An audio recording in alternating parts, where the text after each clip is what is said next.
প্রিয় ফটিকছড়িবাসী, আমাদের দানের শেষ মনোনয়ন পাওয়ার পর, দানের শেষ প্রতীক হাতে পাওয়ার পর প্রথম আমি ফটিকছড়ির হিয়াকু বাজারে আপনাদের সামনে উপস্থিত হয়েছে। আমাদেরকে ফটিকছড়িবাসীকে হাইকোর্টে রেখে এমপি হওয়ার স্বপ্ন দেখতেছে। ইনশাআল্লাহ ফটিকছড়িবাসী 12 তারিখ ব্যালটের মাধ্যমে তাদের জবাব দেবে। ফটিকছড়িবাসী আজকে ঐক্যবদ্ধ আছে, কোন বিভাজনে ফটিকছড়িবাসী কান দেবে না ইনশাআল্লাহ। আমরা সবাই আগামী 12 তারিখের জন্য প্রস্তুতি নিতে হবে, এখন থেকে শপথ নিতে হবে।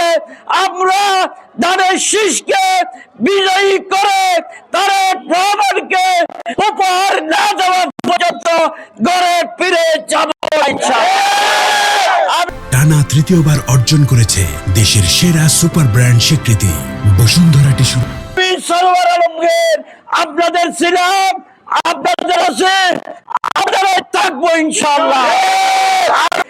সকালবেলা নমিনেশন কনফার্ম করে দিয়েছে নির্বাচন কমিশন।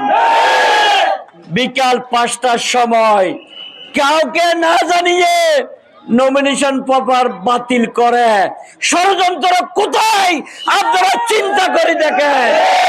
মনে রাখতে হবে, সকালবেলা আপনারা সবাই ভোট দিবেন, দেখা যাবে বিকেল বেলায় আবার নমিনেশনের মতো উল্টা পাল্টা করে ফেলবে। তাই ষড়যন্ত্রকারীদের ষড়যন্ত্র প্রতি মুহূর্তে থাকবে, কারণ তারা জনগণের রায়কে বিশ্বাস করে না। জনগণের রায় যদি বিশ্বাস করত তাহলে কোর্টের হাইকোর্টের আমি সরওয়ার আলমগীর কোথায় ফাইকারা করে এটাও খুঁজে বাইর করতো না তারা।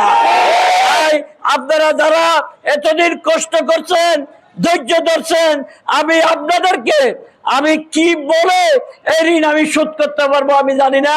আমি আবারও আসবো বিশদভাবে আপনাদের সাথে, আবার মেলামেশা করে আমরা রোড ম্যাপ অনুযায়ী আবার হিয়াকুতে আসি ইনশাল্লাহ, বড় জনসভা করবো। সামনে দেখা হবে। সবাইকে আমি আমার অন্তরস্থল থেকে ধন্যবাদ জানাই।